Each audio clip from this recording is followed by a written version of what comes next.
Okay, I've jumped forward a little bit here, and as you can see, I've already started laying down my newspaper wads here using the pillowing technique and holding it in place with my blue painter's tape, as I mentioned earlier.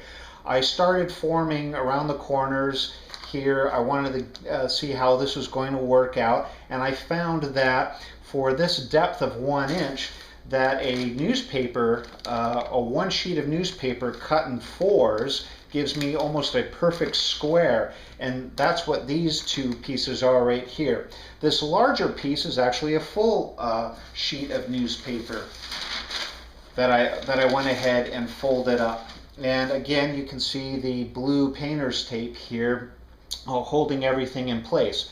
So the pillowing technique that I was talking about earlier is I'm going to take a sheet of cut newspaper, and using my hands, I'm going to start rolling it up underneath. Instead of crumpling the paper up, I'm going to roll it and rotate it as I go, as such.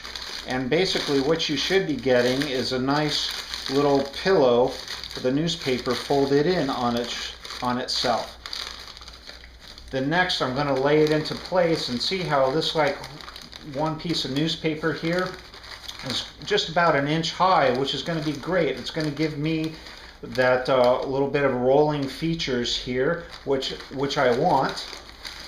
And that's okay. If I could always crumple it up, move it in with the tape and whatnot, and I can probably get another couple of pieces in here. The one area that I'm going to be more concerned about here is where I want to put my river and my pond feature. So we'll check back in a couple of minutes and see where I'm at. Okay, I just wanted to show you a little bit more progress I've made. I know it doesn't look very pretty at all right now, but that's okay. Remember, all this is going to be covered up by plaster sheets eventually, so you're not going to see any of the newspaper or blue tape.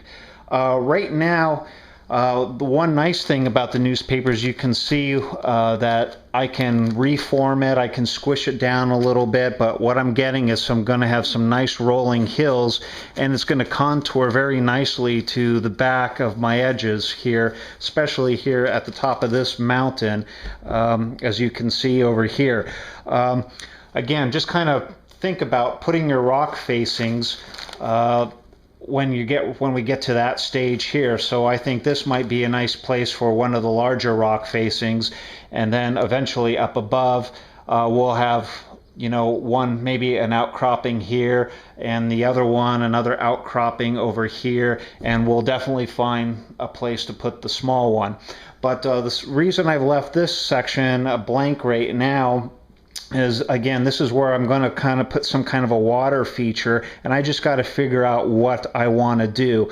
But in the meantime, I'm going to build up this back a little bit here and maybe fill in this gap right in here until I figure out what exactly I'm going to do in this area.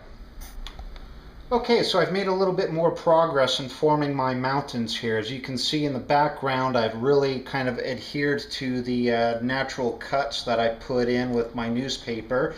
And I've also went ahead and just rested my mountain rock castings in place as well. That doesn't mean that these are going to necessarily be the final resting place for them, but I'm trying to visualize or imagine in my head what this might look like. I definitely see two separate mountains here, and I kind of wanted a small staged effect or a steeped effect. So I'm going to have one rock facing up here. I like a nice two facings here, and still don't know exactly what I'm going to do with this smaller piece, but I've got the majority of my layout base finished here. I've still got to work a little bit more filling in this section here for my pond and river. I think I might have my little river cascade through here and end up in a little pond up here in the front. But anyway, here, this is a progress here, and in our next stage we'll go ahead and start with the plaster. Okay, so I went ahead and moved everything back into the kitchen, and now I'm getting ready to add my plaster roll sheets to my diorama. And what I have here is the roll of plaster here that came with the kit. It's a roll, and what we're going to do is, using a pair of scissors and a ruler that I have, we're going to cut these into 3-inch strips, such as what I have done already here.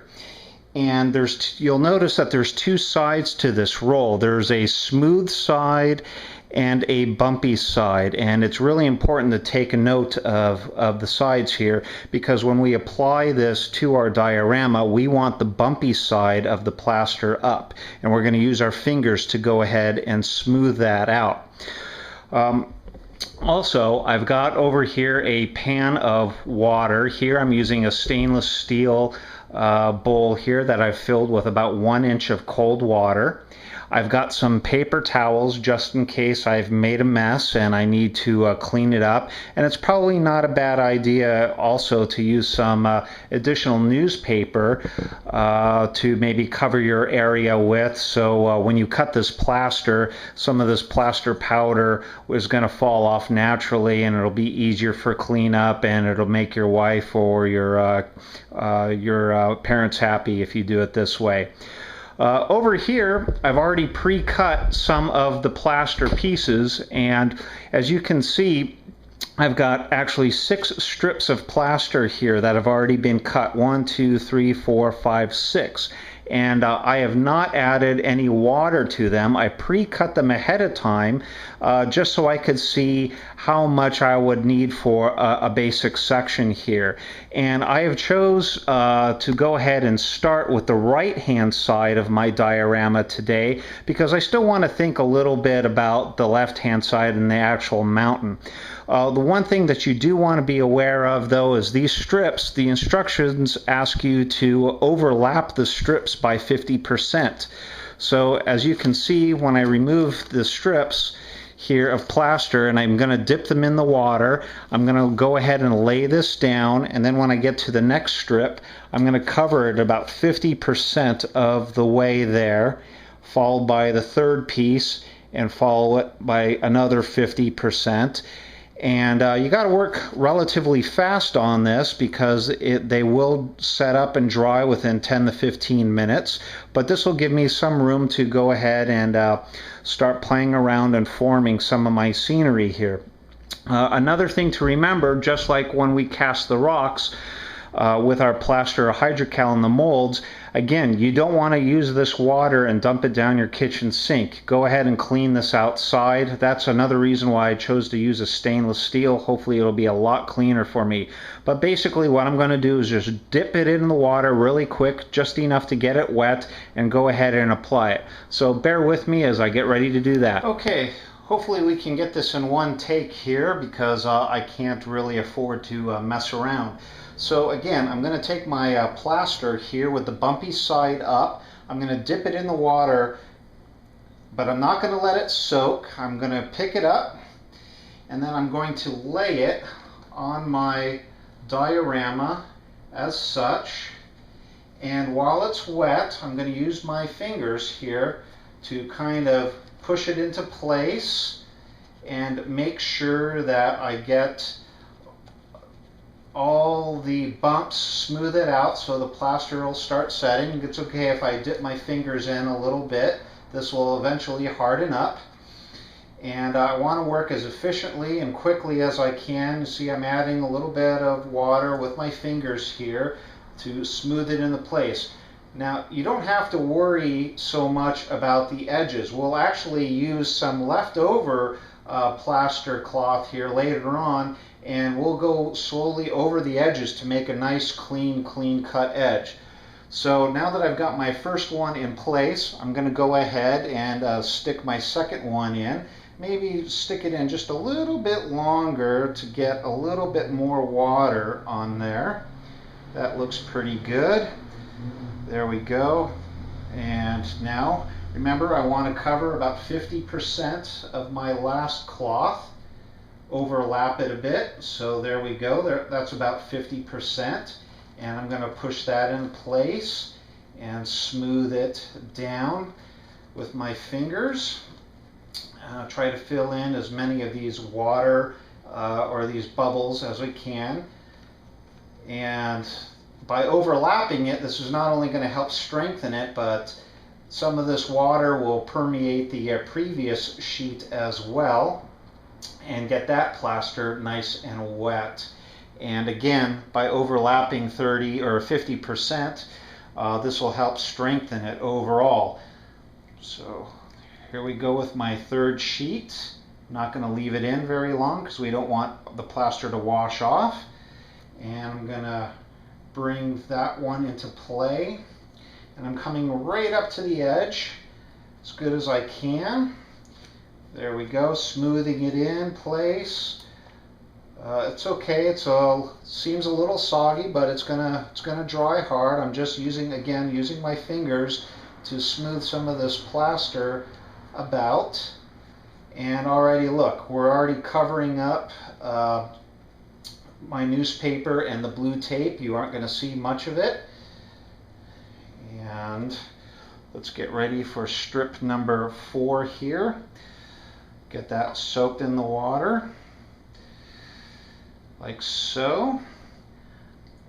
Get a little of this excess water off of there. And remember, we're going to overlap by about 50% as such. And I'm coming right up to the edge, which is cool. And we're going to smooth everything into place. And we'll do this again for the actual mountain once I'm satisfied with how I like the mountain to look. We'll test fit some things, but I'm getting some nice natural rolling hills right now. And when we get ready to paint everything, it'll even look better. So here we go with strip number 5. I've got 2 more strips to do. Okay, go ahead and soak this in water. Get some of that excess water off. Okay, oops, be careful there. Okay, I'm going to lay the 5th one in place. Again, smoothing it out with my fingers, trying to work that plaster into the porous pieces here. It's looking pretty good so far. Want to cover up, want to get as close and flush to that edge as I possibly can. And it looks like I have one more piece to do. Here's my last piece for right now. Go ahead and dunk that in the water, get that nice and wet. Okay, and then finally we're going to drag this into place, covering our last little section up here. It's kind of sticking a little bit, so I kind of want to work a little fast. There we go. Kind of reposition this a little bit. That's okay if it's going onto the front of our diorama. I kind of want that anyway. Remember, I'm going to, with some of this leftover plaster, we are going to go ahead and trim the edges and clean up the edges nice and neat. I'm just going to use a little bit of this water here and go back into the previous section. My very first piece, I didn't soak well enough, I don't think. So I want to try to work some of that plaster, get it nice and wet and fill those holes up there so I get a nice hard shell when this dries.